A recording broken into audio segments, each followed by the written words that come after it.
सबसे पहले हम आपको यह बताएंगे कि क्या नवरात्रि के दौरान मीट की दुकानों को बंद रखने की मांग करना सही है या ये मांग गलत है। सबसे पहले तो आप इस सवाल को सुन लीजिए ठीक से कि नवरात्रि के दौरान क्या भारत में मीट की दुकानों को बंद कर देना चाहिए। आप इसके बारे में क्या सोचते हैं, अभी से इस सवाल का जवाब अपने मन में सोचना शुरू कर दीजिए। उत्तर प्रदेश सरकार में राज्य मंत्री कपिल देव अग्रवाल ने हापुड़ क्षेत्र में नवरात्रि के दौरान मीट की दुकानों को बंद रखने के आदेश दिए हैं। उनका कहना है कि नवरात्रि के 9 दिनों में मीट की दुकानों को खोलना गलत है और इससे हिंदुओं की आस्था का अपमान होता है। हालांकि कपिल देव अग्रवाल उत्तर प्रदेश के कौशल विकास मंत्री हैं और मीट की दुकानों पर किसी भी तरह की पाबंदी लगाने का अधिकार उनके पास नहीं है। यह अधिकार राज्य के नगर विकास मंत्री के पास होता है और जो मंत्रालय उनके पास है उसका तो दूर दूर तक इस मामले से कोई लेना देना नहीं है। इस समय अरविंद कुमार शर्मा उत्तर प्रदेश के नगर विकास मंत्री हैं और उन्होंने अब तक इस मुद्दे पर कोई फैसला नहीं लिया है और यह मांग सिर्फ कुछ बयानों तक सीमित है। मध्य प्रदेश में भी कुछ बीजेपी विधायकों ने नवरात्रि के दौरान मीट की दुकानों को बंद रखने की मांग की है, लेकिन वहां भी राज्य सरकार ने इस पर आधिकारिक रूप से कोई फैसला अभी तक नहीं लिया है। उत्तराखंड और दिल्ली में भी बीजेपी विधायक और सांसद नवरात्रि के दौरान मीट की दुकानों को बंद रखने की मांग कर रहे हैं, लेकिन इन राज्यों और प्रदेशों में भी इस पर सरकार की तरफ से अभी तक कुछ नहीं कहा गया है। हालांकि ये मांग पूरे देश में अब फैलती जा रही है और बीजेपी के सांसद, मंत्री, विधायक और नेता ये कह रहे हैं कि नवरात्रि के दौरान मीट की दुकानों को खोलना हिंदुओं की आस्था का अपमान है। नवरात्र आ रहे हैं तो मीट की दुकानों के लिए क्या सरकार की तरफ से आदेश जारी हुए? नवरात्रों में ऐसा कुछ निर्देश आया क्या? निर्देश आया सामान्य रूप से मंदिर के आसपास और ये जो भी है इस रास्ते में बंद कराइए, उसको बंद कराइए सकते 9 दिन में नवरात्रों में कोई मीट की शॉप नहीं खुलेगी, ठीक है ना। सत्य कराइए, उनको बुला के बात करिए, ठीक है ना। चलिए सर दुकान नहीं खुलेगी। अध्यक्ष जी, सारे अधिकारियों को निर्देश दे दिए गए हैं। कोई भी मांस मच्छी वाला दिल्ली में इलीगल बैठा हुआ है तो उसको तुरंत हटाने का निर्देश हमने दे दिया। चलिए, ये मीठी ईद है, ये बकरीद नहीं है और बीच में हमारे नवरात्रे भी हैं। जैसा कि आपने होली पे देखा, हमने सब लोगों से निवेदन किया और उनके धर्म का भी सम्मान किया। अब मैं उनसे भी अनुरोध करूंगा कि हम भी उनके धर्म का सम्मान करेंगे और वो भी हमारे धर्म का सम्मान करें। बकरीद की बजाय मीठी ईद है, ये मीठी ईद मनाएं, सेवियां मनाएं और जिससे दुकानें खोलने की जरूरत नहीं पड़ेगी। नवरात्रे आ रहे हैं, साल में 2 बार नवरात्रे आते हैं। हिंदुओं का सबसे बड़ा पर्व है, माँ की पूजा होती है और तो उसमें अगर मंदिरों के आगे अगर मांस की दुकान खुलती है, कहीं ना कहीं हमारी आस्था को ठेस पहुंचता है और लोगों की जन भावनाओं को भी ठेस पहुंचता है। इसलिए इस बार मैं डीएम साहब को पत्र दे रहा हूँ, मैं डीसी साहब को पत्र दे रहा हूँ, कमिश्नर एमसीडी को पत्र दे रहा हूँ कि नवरात्रों में दुकानें बंद रहें और निवेदन कर रहा हूँ, क्योंकि कहीं ना कहीं मंदिरों के आगे जब दुकान खुलती है मांस की तो हिंदू आस्था को फर्क तो पड़ता ही है। आप कह रहे नवरात्रों में तो बंद होनी चाहिए, वैसे भी रेजिडेंशियल एरिया में नहीं होनी चाहिए। मीट की दुकानें इतनी खुल गई हैं दिल्ली में, मेरा एरिया कस्तूरबा नगर है, बीच रोड पे बारापुला से उतरते हैं, फुटपाथ के ऊपर पूरी दुकान लग गई। तो इतना गदर मचा हुआ है दिल्ली के अंदर। मैं तो नवरात्रों की छोड़िए, रेजिडेंशियल एरिया में इमीडिएटली बंद होनी चाहिए। ये तो पूरे हिंदुस्तान से मांग उठ रही है, दिल्ली में भी ये मांग उठी है और कई लोगों ने इसमें कहा है। मेरा कहना है कि नवरात्रि का एक ऐसा पर्व है जहां हिंदू एक लौंग पर भी दिन भर का नहीं 9 दिन का व्रत करता है, हिंदू एक गिलास दूध पर भी दिन भर का व्रत करता है, हिंदू एक गिलास पानी पर भी दिन भर का व्रत करता है। तो ये जो पवित्र दिन है 9 दिन जब हिंदू इतनी साधना के साथ रहना चाहता है और पूजा पाठ करना चाहता है, तो मैं चाहता हूँ या पूरा देश भी ये चाहता है या हिंदू समाज ने जिनने मांग की है वो भी ये चाहते हैं कि जब हम लोग कहते हैं कि ये गंगा जमनी तहजीब है, ये सर्वधर्म समभाव का देश है, तो अब मौका है कि हिंदुओं की भावनाओं का सम्मान करो। और सापा के जो लोग हैं, कांग्रेस के लोग हैं और जो तमाम मुल्ला और मौलवी हैं, इन सबसे अपील है कि वो इस सनातन के इस पर्व का अगर वो सम्मान करेंगे तो सनातन उनके पर्व में भी सम्मान करेगा। और इसलिए अगर 8 दिन 9 दिन अगर कोई मीट मांस नहीं खाएगा तो कौन सा मुसीबत में आ जाएगा। अब बड़ा सवाल यह है कि ये मांग सही है या ये मांग गलत है। इस सवाल का जवाब जानने के लिए आपको पहले यह समझना होगा कि नवरात्रि के मौके पर मीट की दुकानों को खोलने का विरोध आखिर होता क्यों है, इसके पीछे वजह क्या है। तो इसका कारण यह है कि हिंदू धर्म में नवरात्रि के 9 दिनों को सबसे पवित्र माना गया है और इस दौरान बहुत सारे लोग व्रत रखते हैं और अपने व्रत के खाने में बहुत सारे लोग ऐसे हैं जो प्याज और लहसुन का भी इस्तेमाल नहीं कर सकते, नहीं करते हैं। और आप में से भी बहुत सारे लोग ऐसे होंगे जिनके परिवारों में, घरों में इस दौरान व्रत रखा जाता है, उपवास रखा जाता है। और अगर आप कोई खाना खाते भी हैं तो इस दौरान आप मीट नहीं खाते, यहाँ तक कि प्याज का जो प्रयोग है वो भी वर्जित माना जाता है। हिंदू धर्म में नवरात्रि के दौरान दैवीय शक्ति की उपासना की जाती है और यही कारण है कि लोगों की धार्मिक शुद्धता को देखते हुए मीट की दुकानों को बंद रखने की मांग हर साल होती है। ये पहली बार नहीं हो रहा, पहले भी न जाने कितनी बार अलग अलग राज्यों में नगर निगम और सरकारों द्वारा नवरात्रि के मौके पर मीट की दुकानों को बंद रखने के आदेश जारी हुए हैं और बहुत सारे लोग इस फैसले को मुस्लिम विरोधी मानते हैं। वो कहते हैं कि अगर मुसलमान नवरात्रि के 9 दिन मीट की दुकानों को बंद रखेंगे तो फिर अपने परिवार का पेट कैसे भरेंगे, अपने परिवार को खाना खिलाने के लिए पैसा कहां से लाएंगे, उनकी रोजी रोटी का क्या होगा। और यह बात सही भी है। वर्ष 2021 में गुजरात हाई कोर्ट ने भी कहा था कि नवरात्रि के लिए किसी की रोजी रोटी पर ताला नहीं लगाया जा सकता। उस वक्त इसी मुद्दे पर बहस के दौरान अदालत में यह सुझाव भी दिया गया था कि क्या सरकार को ऐसे मामलों में दुकान वालों को मुआवजा देना चाहिए ताकि लोगों को अपनी दुकानें बंद रखने से कोई आर्थिक नुकसान न हो। हालांकि यहां इस बात को भी समझना होगा कि नवरात्रि के दौरान मीट की दुकानों को बंद रखने की मांग करना पूरी तरह से गलत भी नहीं है। कुछ उदाहरण देखिए। उदाहरण के लिए कुरान में शराब को सख्त रूप से वर्जित माना गया है और इसे पीना तो दूर, शराब का कारोबार करने को भी इस्लाम धर्म और शरीयत की तौहीन माना जाता है। सऊदी अरब के मक्का में जहां पैगंबर मोहम्मद साहब का जन्म हुआ और जहां आजकल अल काबा और अल हरम मस्जिदें हैं, वहां शराब की बिक्री वर्जित है, वहां शराब नहीं बेची जा सकती और ना ही वहां पर गैर मुसलमानों को जाने की इजाजत है।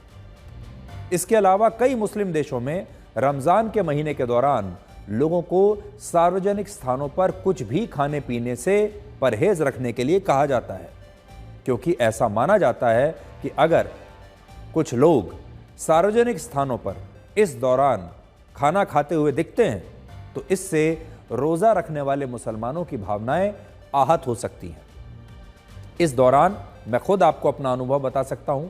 इस दौरान अगर आप किसी मुस्लिम देश में जा रहे हैं, किसी इस्लामिक देश में जा रहे हैं और फ्लाइट में हैं, तो फ्लाइट में भी लैंड करने से पहले यह अनाउंसमेंट की जाती है कि यहाँ पर अगर आप जब नीचे जाएंगे, जब उतरेंगे इस देश में, इस समय रमज़ान का महीना चल रहा है और ऐसे में आप यहाँ के जो लोकल लोग हैं, स्थानीय लोग हैं, उनकी भावनाओं को आहत ना करें और सार्वजनिक रूप से खाना खाने से परहेज करें, क्योंकि इससे रमज़ान के दौरान रोज़ा रखने वाले मुसलमानों की भावनाएं आहत हो सकती हैं। यह बाकायदा मैंने फ्लाइट में अनाउंसमेंट सुनी है।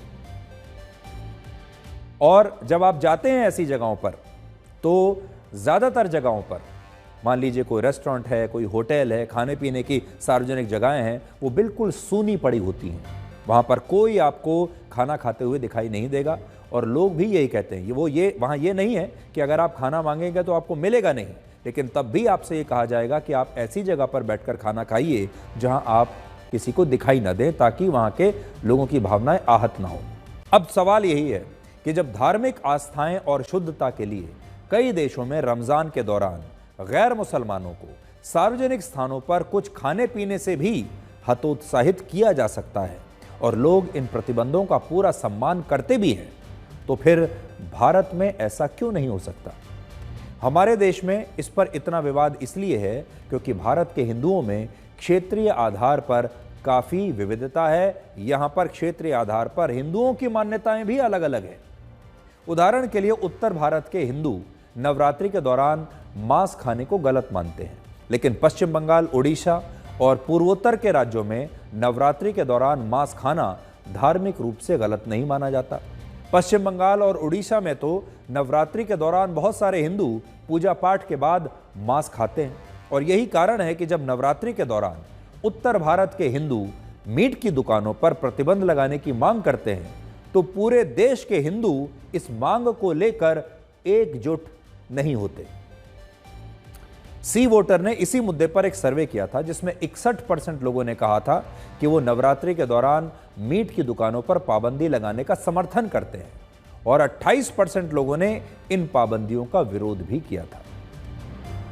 यहां दो और बातें बड़ी महत्वपूर्ण हैं। पहली बात, यह दावा है कि मीट की दुकानें सिर्फ मुसलमान ही चलाते हैं, मीट की दुकानें सिर्फ मुसलमानों की ही होती हैं। अक्सर ये गलतफहमी भारत के लोगों में है। भारत में 60% मीट की दुकानें और मीट का व्यापार हिंदू समुदाय के लोग करते हैं और 40% दुकानें मुस्लिम समुदाय के लोगों की होती हैं। और ये आंकड़े हमारे नहीं हैं, बल्कि आंकड़े अलग अलग एनजीओज की अलग अलग रिपोर्ट के अनुमानों से ये आंकड़े निकाले गए हैं। दूसरा, जो हिंदू ये सोचते हैं कि नवरात्रि को छोड़कर बाकी के सामान्य दिनों में मांस खाया जा सकता है, वो हिंदू भी असल में गलत सोचते हैं। सनातन धर्म में नवरात्रि ही नहीं बल्कि सभी दिनों पर मांस खाने को लेकर साफ साफ लिखा है, मांस खाने को गलत माना गया है और सनातन धर्म जीव हत्या को पाप मानता है और इसका उल्लेख वेद, पुराण और उपनिषदों में भी किया गया है। सनातन धर्म तो वो धर्म है जो प्रकृति में हर चीज की पूजा करता है। जानवरों की पूजा होती है, पेड़ पौधों की पूजा होती है, जल की पूजा होती है, पर्वतों की पूजा होती है। और जो लोग सनातन धर्म को मानते हैं सही रूप से, वो तो कभी मीट खाने के बारे में सोच ही नहीं सकते। लेकिन हमारे देश के बहुत सारे हिंदू सोचते हैं कि वो नवरात्रि के दौरान या सिर्फ मंगलवार को मांस नहीं खा रहे हैं तो अपने सनातन धर्म का पूरी तरह से पालन कर रहे हैं। तो आपने देखा होगा बहुत बड़ी संख्या में हिंदू ऐसे हैं जो बड़े शौक से मीट खाते हैं। मीट के बिना उनका खाना भोजन पूरा नहीं होता, लेकिन नवरात्रि के दौरान वो मीट नहीं खाते। और बहुत सारे लोग ऐसे भी हैं जो हफ्ते में एक दिन अपनी मान्यता के अनुसार, बहुत सारे लोग ऐसे हैं जो मंगलवार को मीट नहीं खाते और फिर सोचते हैं कि उन्होंने अपने धर्म का जो परंपरा है उसे अच्छी तरह से निभा लिया है। अमेरिका के एक मशहूर थिंक टैंक पीयू रिसर्च ने वर्ष 2021 में इस मुद्दे पर एक सर्वे किया था जिसमें 44% हिंदुओं ने कहा कि वो नवरात्रि और मंगलवार जैसे दिनों पर मांस नहीं खाते और इसलिए वो शाकाहारी ही कहलाएंगे और उन्हें ऐसा लगता है कि वो सनातन धर्म का पूरा पालन कर रहे हैं। आज हमारे देश के नेताओं को भी ये बात समझनी होगी कि इस्लाम धर्म में शराब को सख्त रूप से वर्जित माना गया है, लेकिन इसके बावजूद रमज़ान के पूरे महीने में शराब की दुकानें खुली रहती हैं। उत्तर प्रदेश में तो रमज़ान के वक्त शराब की एक बोतल के साथ दूसरी बोतल फ्री मिल रही है, लेकिन इस पर किसी मुसलमान ने शराब की इन दुकानों को बंद करने की मांग नहीं की है। ये तो योगी जी का पार्टी टाइम है हमारे और आपके लिए। देखिए, हमारे प्रेस के साथियों, इसको बुरा मत मानिए अगर एक के साथ एक फ्री मिल रही है तो। ये पार्टी टाइम हमारे आपके लिए योगी जी ने शुरू किया है। और बताइए आप, हमारे नवरात्र के समय पर कैसी सरकार है बताओ। अब आप कहोगे कि ये विरोधी सरकार है कि नहीं है। बताइए, नवरात्र के समय पर भारतीय जनता पार्टी क्या कर रही है, क्या योजना लेकर के आई है कि एक बोतल के संग एक बोतल शराब फ्री। योगी जी को ये नहीं पता कि नवरात्र शुरू होने जा रहे हैं। एक तरफ तो नरेंद्र मोदी जी ने कहा है कि सौगातें मोदी बांटना पड़ेगा। देवेंद्र फडणवीस से लेके जो बीजेपी के मुख्यमंत्री हैं, चंद्रबाबू नायडू, चिराग पासवान, नीतीश कुमार, सब तो इफ्तार पार्टी कर रहे हैं और भाजपा के लोग गाली दे रहे हैं। तो गले लगाना है कि गाली देना है, पहले बीजेपी स्पष्ट कर दे। बीजेपी वालों के जो रेस्टोरेंट हैं दिल्ली के अंदर, जिसमें मीट भी मिलता है, मुर्गा भी मिलता है, फिर मछली भी मिलती है, वो बंद होंगे। खाली ठेलिया वाले को 2 थप्पड़ मार के बहादुर बनना है भाजपाइयों की। अगर हिम्मत है तो नरेंद्र मोदी जी से बोलें कि भाई जितने भी यहाँ पे विदेशी जो एम्बेसीज हैं उनको बंद कराया जाए। कि देखिए, हमारे उत्तर प्रदेश में 60% की आबादी, तकरीबन 18 करोड़ लोग मांस खाते हैं। मुसलमान तो 5 ही करोड़ हुए, मान के चलिए आप। तो 18 करोड़ लोगों के हक हकूक पे, अधिकार पे कपिल जी को हमला करने का कोई मतलब नहीं। और जब इस सनातनी सरकार में दारू जो है एक पे एक फ्री मिल रही है, तो नवरात्रा के ज़माने में अगर मटन नहीं मिलेगा तो दारू का क्या होगा? भाजपा तय करेगी कि कौन से महीने में कौन क्या खाएगा, कौन सा कपड़ा पहने। मुझे कभी कभी हैरत होती है कि इसी दिल्ली में बैठ करके जगत प्रकाश नड्डा जी अपने विधायकों के भाषण नहीं सुनते, उनके बयान नहीं सुनते। मोदी जी अपने लोगों के बयान नहीं सुनते, अपने नेताओं के बयान नहीं सुनते। अमित शाह जी अपने नेताओं के बयान नहीं सुनते, और अगर सुनते हैं तो फिर इनका कान उमेट करके इनसे पूछते क्यों नहीं कि मैं जो है वो शेख तमीम को गले से लगा रहा हूं, मैं क्राउन प्रिंस सलमान को बड़ा बाहें फैला के गले से लगा रहा हूं, मैं शेख हसीना का स्वागत कर रहा हूं। क्या शेख हसीना को भी आप जो है मीठी ईद पे सिर्फ सेवई खिलाएंगे? क्या क्राउन प्रिंस को अगर बुलाएंगे या उनसे मिलने जाएंगे तो उनसे भी कहेंगे कि भाई हमारे यहाँ नवरात्र चल रहा है, आप सिर्फ जो है मीठी सेवई खाइए, आप नॉनवेज नहीं खा सकते? आखिर में हम इतना ही कहना चाहेंगे कि भारत एक बहुत ही परिपक्व लोकतंत्र है, एक धर्मनिरपेक्ष देश है, और सभी धर्मों के जो लोग हैं आदेश का पालन करने की बजाय ये चीज़ें आदेशों से नहीं होती, ये चीज़ें मन से होती हैं, ये बातें श्रद्धा से होती हैं। सरकार कोई आदेश दे भी दे, आपने देखा होगा हमारे देश में आदेश तो न जाने कितनी कितनी चीज़ों के दे दिए जाते हैं। हमारे देश में बहुत सारे कानून हैं, लेकिन उन कानूनों को हर रोज़ तोड़ा भी तो जाता है। कहने को तो हर चीज़ के लिए कानून है, लेकिन वो कानून का पालन कहाँ होता है? लोग खुलेआम उन कानूनों को तोड़ते हैं। इसलिए ये जो धार्मिक भावनाएं हैं, इनके लिए कोई धार्मिक कानून नहीं, बल्कि इनके लिए मन से श्रद्धा होना बहुत आवश्यक है। और अगर हिंदू और मुसलमान दोनों ही मन से एक दूसरे की इज्जत करेंगे, एक दूसरे की धार्मिक भावनाओं का ध्यान रखेंगे, तो इस तरह की जो स्थितियां हैं ये कभी उत्पन्न होंगी ही नहीं।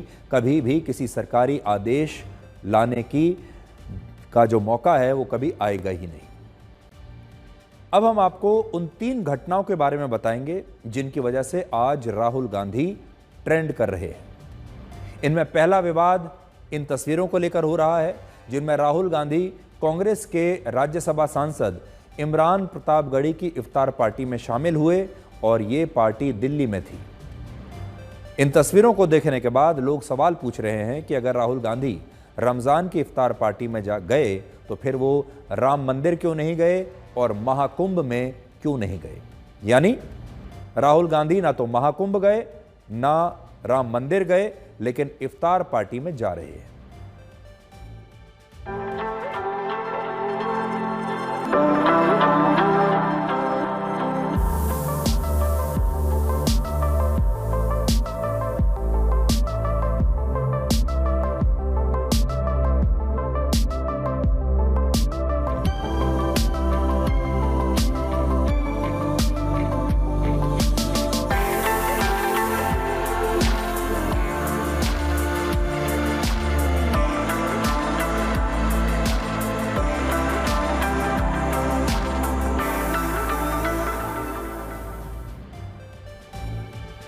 दूसरा विवाद राहुल गांधी की इन तस्वीरों को लेकर हो रहा है, जिसमें राहुल गांधी लोकसभा में अपनी बहन प्रियंका गांधी वाड्रा की सीट तक गए और उनके चेहरों को छूते हुए उन्होंने उनसे कुछ कहा, कुछ बातचीत की। लेकिन इसके बाद लोकसभा के स्पीकर ओम बिरला को यह कहना पड़ा कि सदन में पिता पुत्री, माँ बेटी और पति पत्नी भी सदस्य रहे हैं, लेकिन उन्होंने किसी सदस्य की तरफ से ऐसा व्यवहार नहीं देखा। माननीय सदस्यगण, आप सबसे अपेक्षा की जाती है कि आप सदन में सदन की मर्यादा और शालीनता के उच्च मापदंडों को बनाए रखें। सदन में मेरे संज्ञान में ऐसी कई घटनाएं हैं जब माननीय सदस्यों के आसन सदन की उच्च परंपराओं मापदंडों के अनुरूप नहीं है। इस सदन में पिता पुत्री, माँ बेटी, पति पत्नी सदस्य रहें। इस परिप्रेक्ष्य में मेरा नेता परिपक्ष से अपेक्षा है कि लोकसभा प्रक्रिया काल संचालन नियम 349 के वर्णित सभा में पालनीय नियमों के अनुरूप सदन में आचरण व्यवहार करें।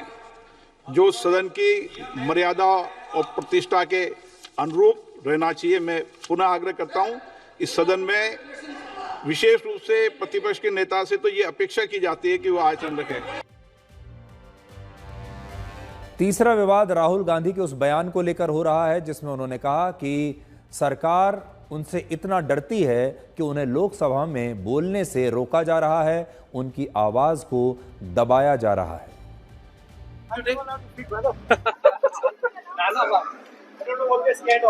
मुझे हाउस में जब भी मैं उठता हूँ, एक कन्वेंशन है, लीडर ऑफ ऑपोजिशन को बोलने दिया जाता है। लीडर ऑफ ऑपोजिशन को एक कन्वेंशन है कि बोलने दिया जाता है। जब भी मैं खड़ा होता हूँ मुझे बोलने नहीं दिया जाता।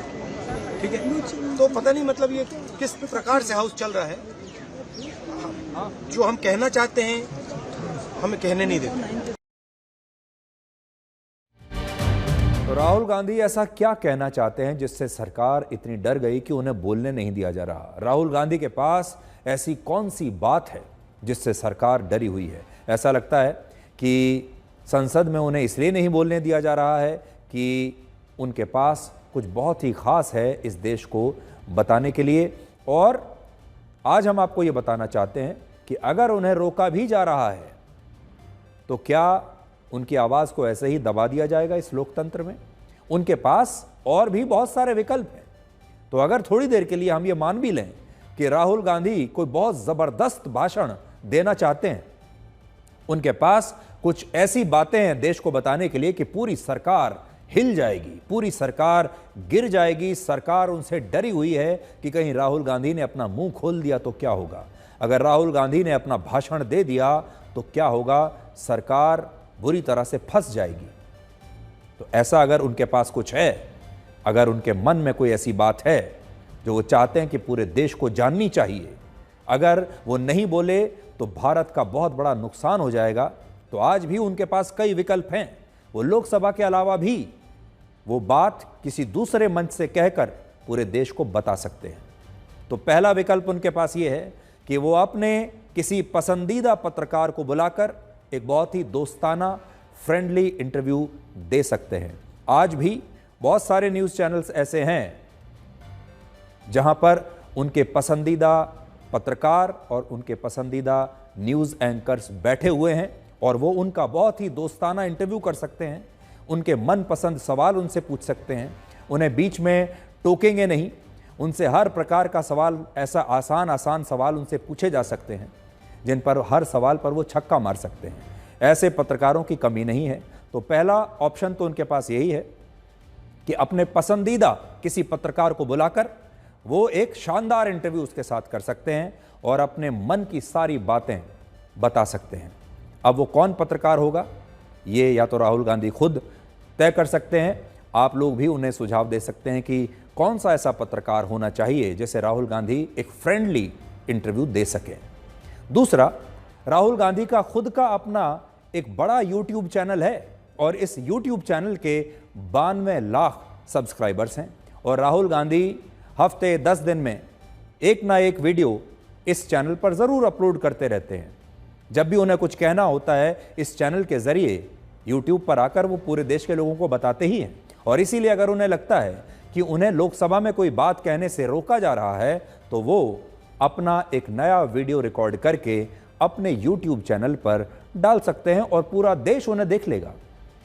तीसरा, वो चाहें तो प्रेस कॉन्फ्रेंस भी कर सकते हैं, जो कि वो पहले भी करते रहे हैं, और प्रेस कॉन्फ्रेंस करके अपनी बात को देश के लोगों तक पहुंचा सकते हैं। और चौथा विकल्प ये है कि वो तो टेक्नोलॉजी को बहुत अच्छी तरह से समझते हैं, सोशल मीडिया को बहुत अच्छे से जानते हैं, वो फेसबुक पर, एक्स पर या इंस्टाग्राम पर लाइव ब्रॉडकास्ट कर सकते हैं और अपनी पूरी बात देश के लोगों को लाइव आकर बता सकते हैं। उन्हें कौन रोक रहा है? बड़ी बात यही है कि राहुल गांधी संसद में ऐसा क्या खास बोलने वाले थे कि उन्हें रोक दिया गया, और अगर वाकई में उन्हें कोई रोक रहा है तो वो खामोश क्यों हैं? उनके पास इतने सारे विकल्प तो हैं, वो अपनी बात इस देश के लोगों तक बहुत आसानी से पहुंचा सकते हैं। तो हमें इंतजार रहेगा उनके इस शानदार भाषण का जो वो लोकसभा के बाहर आकर भी दे पाएंगे। आज आपको कुछ आंकड़े भी देखने चाहिए जो ये बताते हैं कि राहुल गांधी जितना मोदी सरकार में लोकसभा में बोले हैं उतना वो अपनी खुद की यूपीए की सरकार के दौरान भी नहीं बोल पाए थे। यूपीए की 10 वर्षों की सरकार में राहुल गांधी जब सांसद थे तब उन्होंने लोकसभा में सिर्फ 8 बार भाषण दिया, 10 साल में 8 बार। लेकिन मोदी सरकार के 11 वर्षों में राहुल गांधी ने लोकसभा में 72 बार भाषण दिया है। और ये आंकड़े हमारे नहीं हैं बल्कि ये आंकड़े लोकसभा के हैं। और आप भी चाहें तो इन आंकड़ों को लोकसभा की वेबसाइट पर जाकर खुद चेक कर सकते हैं। अब आप अंदाजा लगा लीजिए कि यूपीए की सरकार के दौरान राहुल गांधी कितना कम बोलते थे और मोदी सरकार के 11 वर्षों में वो कितना बोले हैं। आज आपको इन तस्वीरों को भी याद करना चाहिए जब पिछले साल लोकसभा में प्रधानमंत्री मोदी का भाषण चल रहा था और राहुल गांधी विपक्ष के सांसदों को शोर मचाने के लिए कह रहे थे ताकि प्रधानमंत्री मोदी की आवाज इस शोर में दब जाए और देश उनका भाषण न सुन सके। आपको याद होगा यह भाषण, पूरा विपक्ष जो है वो लगातार शोर कर रहा था और इतना तेज शोर था कि प्रधानमंत्री मोदी की आवाज दब रही थी। और वो उसकी मंशा विपक्ष की यही थी कि उनकी आवाज देश के लोग सुन न पाए। लेकिन आज वही राहुल गांधी ये शिकायत कर रहे हैं कि सरकार उन्हें संसद में बोलने नहीं देती, उनकी इतनी शक्तिशाली आवाज को दबाया जा रहा है। अब हम आपको उस खुशबू के बारे में बताएंगे जो वोट बैंक के इत्र से आ रही है। समाजवादी पार्टी के अध्यक्ष अखिलेश यादव ने कहा है कि बीजेपी दुर्गंध पसंद करती है, इसलिए वो गौशाला बना रही है, लेकिन वो खुद सुगंध पसंद करते हैं, इसलिए वो इत्र पार्क बना रहे हैं। कन्नौज में रहकर के हम लोगों ने भाईचारे की सुगंध दी है। ये जो भारतीय जनता पार्टी के लोग हैं इनकी नफरत की दुर्गंध है। मैं तो कन्नौज के सुगंध वाले लोगों से कहूंगा ये भारतीय जनता पार्टी की दुर्गंध को हटाएं। अभी तो थोड़ी हटाई है, अगली बार और हटा दो जिससे कि कन्नौज का विकास रुका हुआ आगे बढ़ जाए। आप बताइए, दुर्गंध पसंद करते हैं इसीलिए गौशाला बना रहे हैं, हम सुगंध पसंद कर रहे थे इसलिए इत्र पार्क बना रहे थे। बताइए ये सांड पकड़ रही है सरकार के नहीं पकड़ रही है? आप खुद जानते होंगे। नहीं पकड़ रही है, उसका भी पैसा खा जा रहे हैं। तो इसलिए हम लोग सुगंध पसंद करने वाले लोग हैं, इसलिए परफ्यूम पार्क बना रहे हैं। ये दुर्गंध वाले लोग हैं। इसे एक विडंबना ही कहेंगे कि भगवान श्री कृष्ण उसी यदुवंशी कुल से थे जिनमें आज के यादव आते हैं, या ये कह लीजिए कि यादवों को यदुवंशी माना जाता है। लेकिन अखिलेश यादव को इन्हीं गौशालाओं से दुर्गंध आ रही है और इत्र से उन्हें खुशबू आ रही है। और सब जानते हैं कि इत्र जो है एक उर्दू शब्द है और ऐसा कहा जाता है कि इत्र की ये खुशबू जो है असल में मुसलमानों के वोट बैंक से आ रही है। भगवान श्री कृष्ण गोपालक थे और उन्हें गौशालाओं में समय व्यतीत करना बड़ा अच्छा लगता था, गायों के साथ समय बिताते थे। लेकिन आज सिर्फ बीजेपी का विरोध करने के चक्कर में ही गायों से भी नफरत की जा रही है और गौशालाओं से भी लोगों को दुर्गंध आ रही है। और इसके पीछे शायद वोट बैंक की राजनीति है, क्योंकि उत्तर प्रदेश में 20% मुसलमान हैं और 8% यादव हैं और यादव समुदाय के बहुत सारे लोग गोपालक भी हैं।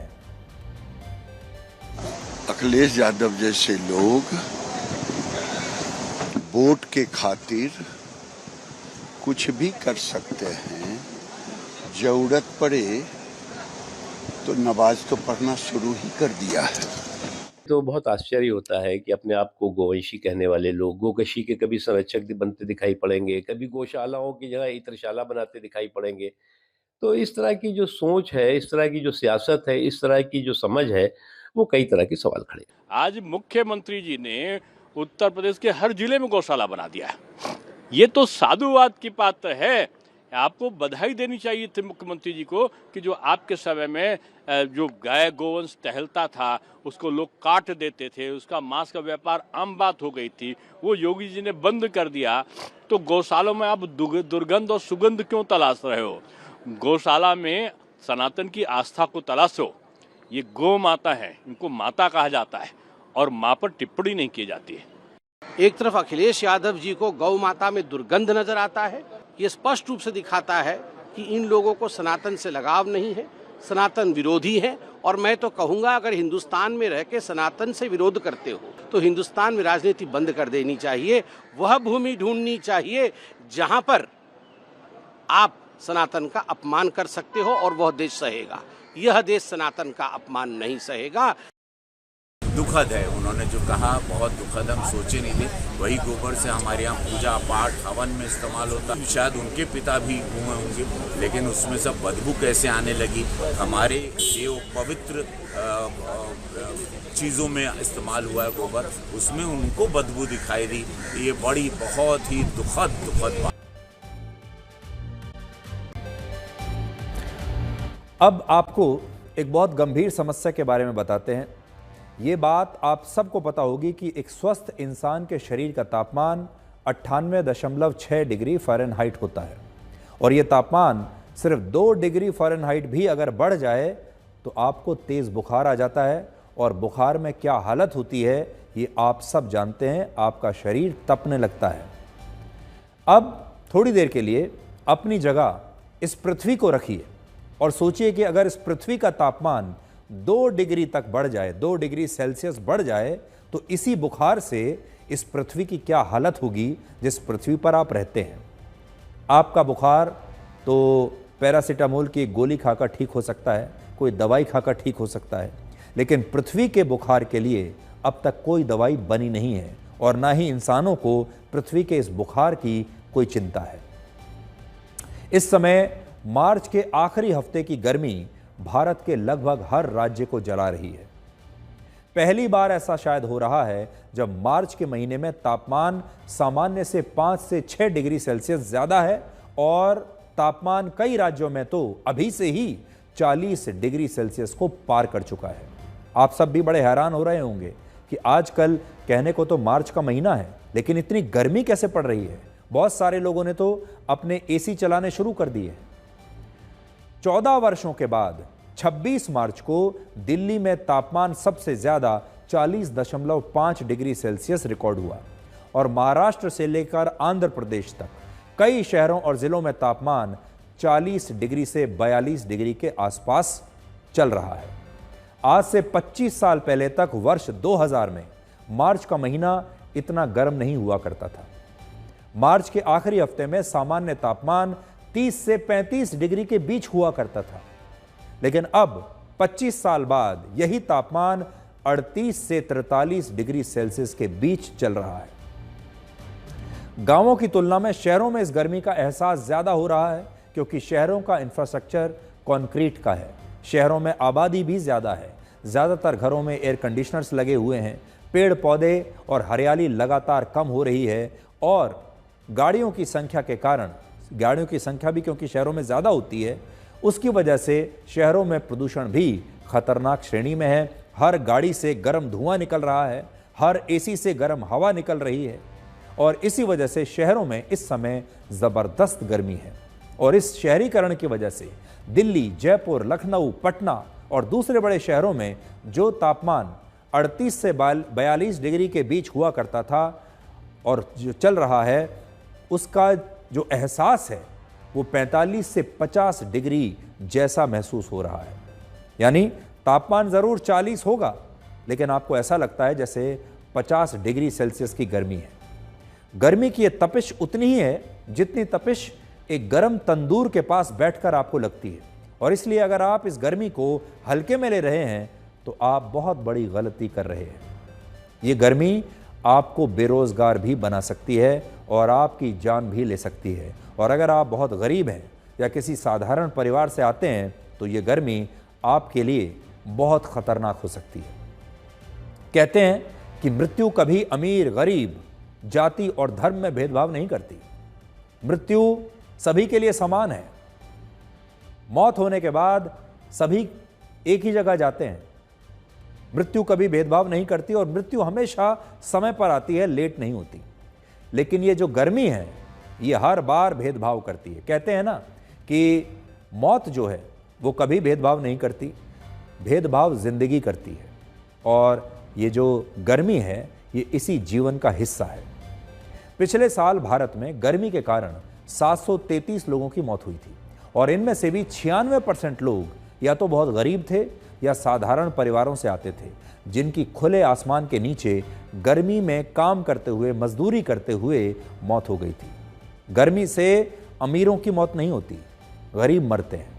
कड़वा सच ये है कि आज अमीर और आर्थिक रूप से संपन्न लोग अपने एयर कंडीशनड घरों में बैठकर ये देख रहे हैं कि वो गर्मी से कैसे बच सकते हैं। ये सब लोग एयर कंडीशनड कमरों में बैठकर गर्मी के बारे में चर्चाएं कर रहे हैं, डिस्कशन कर रहे हैं, क्लाइमेट चेंज की बातें कर रहे हैं। लेकिन जिस गरीब को अपने परिवार का पेट पालने के लिए हर कीमत पर घर से बाहर जाकर काम करना है, मजदूरी करनी है, वो पूरी तरह से मजबूर है और उसके लिए कोई डूज और डोंट्स नहीं है। भारत में 58 करोड़ 60 लाख कामगारों में से 49% लोग यानी 28 करोड़ 71 लाख कामगार ऐसे हैं जो खुले आसमान के नीचे काम करते हैं या मजदूरी करते हैं। और इन लोगों की मजबूरी है कि अगर ये गर्मी में बाहर जाकर काम नहीं करेंगे तो भूख इन्हें और इनके परिवार को गर्मी से पहले मार डालेगी, और अगर ये बाहर जाकर काम करेंगे तो गर्मी इनकी जान ले लेगी। इनके पास दो ही विकल्प है, गर्मी से मरेंगे या भूख से मरेंगे। अगर गर्मी से बचने की कोशिश करेंगे तो भूख मार डालेगी, और अगर भूख से बचने के लिए बाहर मजदूरी करने के लिए निकलेंगे इतनी गर्मी में तो गर्मी मार डालेगी।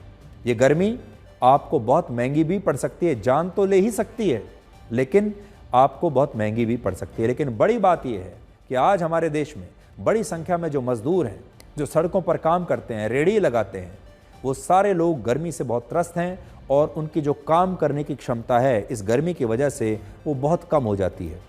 और उनकी क्षमता अगर कम हो रही है तो भारत की क्षमता कम हो रही है। ये उनका नुकसान नहीं है, ये भारत का नुकसान है। भारत में सिर्फ 8% परिवार ऐसे हैं जिनके घरों में एसी लगे हुए हैं, और इनमें भी लगभग 1/3 परिवार ऐसे हैं जो पिछले 8 वर्षों से पुराने एसी को ही इस्तेमाल कर रहे हैं या फिर उन्होंने गर्मी से बचने के लिए सेकंड हैंड एसी खरीदा है। अब मार्च के महीने में ही भीषण गर्मी पड़ने से एसी और एयर कूलर्स की मांग बाजार में लगातार बढ़ रही है, और एक अनुमान है कि इस बार पिछले साल के मुकाबले एसी की बिक्री 50% तक बढ़ जाएगी और औसतन हर 5 सेकंड में हमारे देश के बाजारों में एक एसी बिकेगा, और इससे लोगों का आर्थिक बोझ भी बढ़ जाएगा। पहला, बिजली की खपत बढ़ने से बिजली का बिल बहुत ज्यादा आएगा। दूसरा, एसी खरीदने वाले आम लोगों की हर महीने की एक नई ईएमआई शुरू हो जाएगी। भारत में अब भी बहुत कम लोग ऐसे हैं जो 20 से 50 हजार रुपए के एसी को एक बार में नकद पैसा देकर खरीद सकते हैं।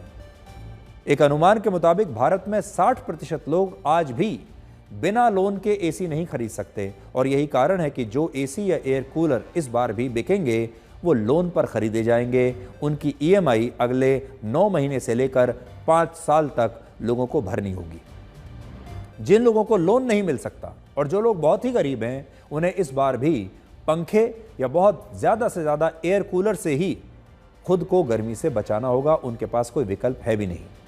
आज भी भारत में 92% लोगों के घरों में सिर्फ पंखा या कुछ घरों में एयर कूलर है, और ये आंकड़े हमारे नहीं बल्कि ये आंकड़े council of energy, environment and water के आंकड़े हैं। मार्च में भीषण गर्मी पड़ने के 2 प्रमुख कारण हैं। पहला, सामान्य से कम या फिर ना के बराबर बारिश होना, और इस बार पूरे देश में मार्च के महीने में सामान्य से 18.4% बारिश कम हुई है, जिससे इतनी ज्यादा गर्मी पड़ रही है। और इस गर्मी का एहसास टेम्परेचर से भी ज्यादा हो रहा है। टेम्परेचर तो है 40 डिग्री सेल्सियस, लेकिन एहसास है 45 और 50 डिग्री सेल्सियस का। दूसरा कारण है जलवायु परिवर्तन, जिसे अंग्रेजी में क्लाइमेट चेंज कहते हैं, जिसमें कोयला, पेट्रोल, डीजल और प्राकृतिक गैसों और पेट्रोलियम पदार्थों के इस्तेमाल से पृथ्वी का तापमान सामान्य से ज़्यादा हो गया है, और इसी वजह से वर्ष 2024 मानव इतिहास का अब तक का सबसे गर्म वर्ष रहा है। और अब 2025 की गर्मी हो सकता है पिछले साल के इस वर्ल्ड रिकॉर्ड को भी तोड़ दे।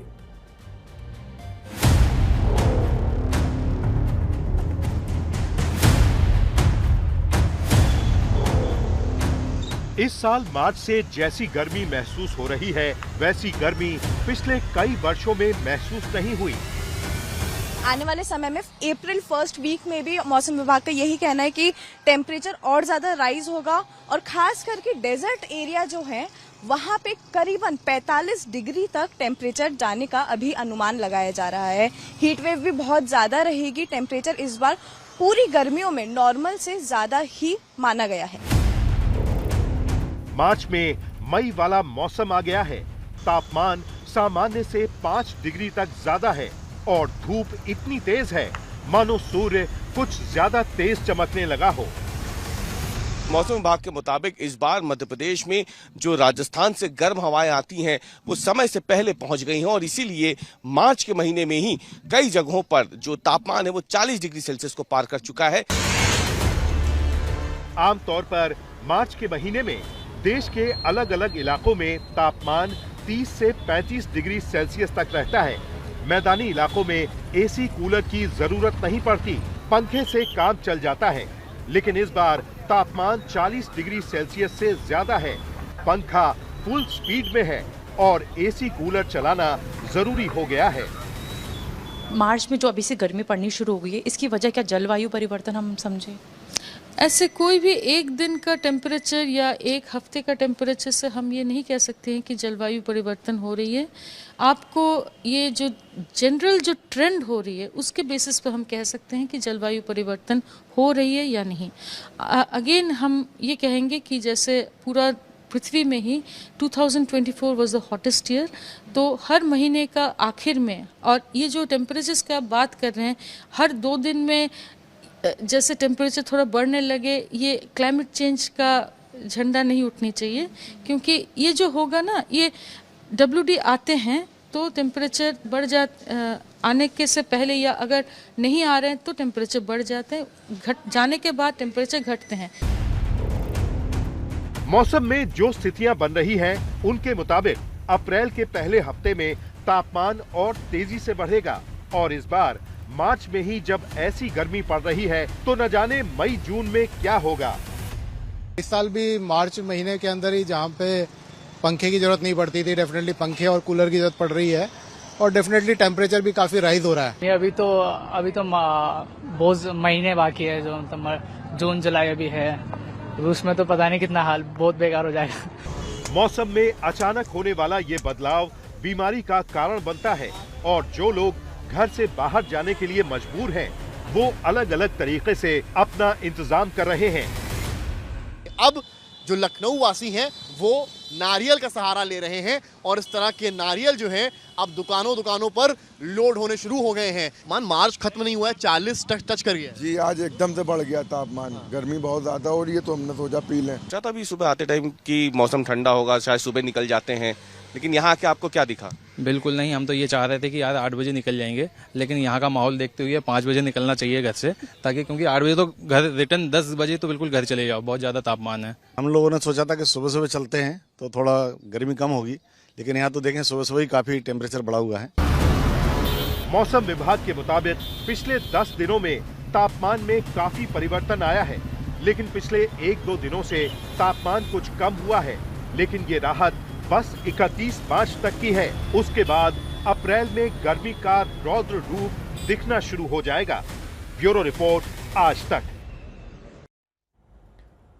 अक्सर जब मौसम अपने स्वभाव से अलग बर्ताव करता है तो हम यही कहते हैं कि मौसम बेईमान हो गया है, लेकिन कड़वा सच ये है कि बेईमान मौसम नहीं बल्कि बेईमान इंसान है। इंसान ने अपनी ज़रूरतों के लिए प्राकृतिक संसाधनों का इतना दोहन किया और अपने फ़ायदे के लिए पृथ्वी को इतना नुकसान पहुंचाया कि अब पृथ्वी को वेंटिलेटर की ज़रूरत महसूस होने लगी है और ऐसा लगता है कि अगली महामारी का नाम गर्मी होगा। अब आखिर में एक और खबर आपके लिए। वर्ष 2024 में करीब 31 लाख लोगों ने उत्तराखंड की 4 धाम यात्रा की थी और इसमें एक बड़ी संख्या उन लोगों की थी जो वहां रील्स बनाने के चक्कर में गए थे। ये वो लोग थे जिनकी आस्था 4 धाम में कम थी और रील्स बनाने में ज़्यादा थी। ये लोग वहां जाकर रील्स बनाकर असल में मशहूर होना चाहते थे, ज़्यादा से ज़्यादा व्यूज़ लेना चाहते थे। लेकिन इस बार ऐसा नहीं हो पाएगा क्योंकि 4 धाम यात्रा में रील्स बनाने पर अब प्रतिबंध लगाने की तैयारी हो रही है। इस साल 4 धाम यात्रा की शुरुआत 30 अप्रैल से होगी और पिछले साल के हालात को देखते हुए इस बार चार धाम महापंचायत ने यह फैसला किया है कि इस बार यात्रा के पहले दिन से ही रील्स बनाने वाले लोगों पर सख्त कार्रवाई की जाएगी। तो अगर आप रील्स बनाने के लिए वहां जा रहे हैं तो हमारी आपको राय यह रहेगी कि इस बार आप वहां न जाएं। अब देखना यह होगा कि क्या लोग रील्स बनाने पर रोक लगने के बाद भी चार धाम की यात्रा पर जाएंगे, क्या तब भी केदारनाथ, बद्रीनाथ, गंगोत्री और यमुनोत्री जाएंगे। और पिछले वर्ष सबसे ज़्यादा खराब स्थिति असल में केदारनाथ की हुई थी, क्योंकि यहाँ पर क्षमता से ज़्यादा भीड़ पहुँच गई थी और इस भीड़ में उन लोगों की संख्या ज़्यादा थी जो भक्ति की रील्स बनाने के लिए केदारनाथ पहुँचे थे। इन लोगों की वजह से आम भक्तों को बहुत परेशानियां हुई थीं। उन्हें दर्शन के लिए लंबी लाइनों में खड़ा होना पड़ा। कई घंटों के बाद उन्हें दर्शन मिल रहे थे। तो अब दिलचस्प बात यह है इस बार कि अगर वहां पर रील्स बनाने पर पाबंदी लग जाती है तो हमारे देश के जो बहुत सारे युवा हैं, क्या अब भी वो केदारनाथ की यात्रा पर जाएंगे? क्या अब भी चार धाम की यात्रा पर जाएंगे? आप में से कितने सारे लोग ऐसे हैं, ये एक सवाल अपने आप से भी पूछिएगा। और उन तमाम युवाओं से हम ये सवाल पूछ रहे हैं कि अगर आपसे कोई ये कहे कि चार धाम की यात्रा के दौरान मंदिर में जाकर आपको तस्वीर खींचने और रील्स बनाने की इजाज़त नहीं मिलेगी, क्या तब भी आप बिना अपने मोबाइल फ़ोन और कैमरे के इन मंदिरों में अपनी श्रद्धा की वजह से जाएंगे? और ज़रूरी नहीं कि सबकी नज़रों में आप अच्छे ही बने। कुछ लोगों की नज़रों में खटकने का मज़ा कुछ और ही है। नमस्कार।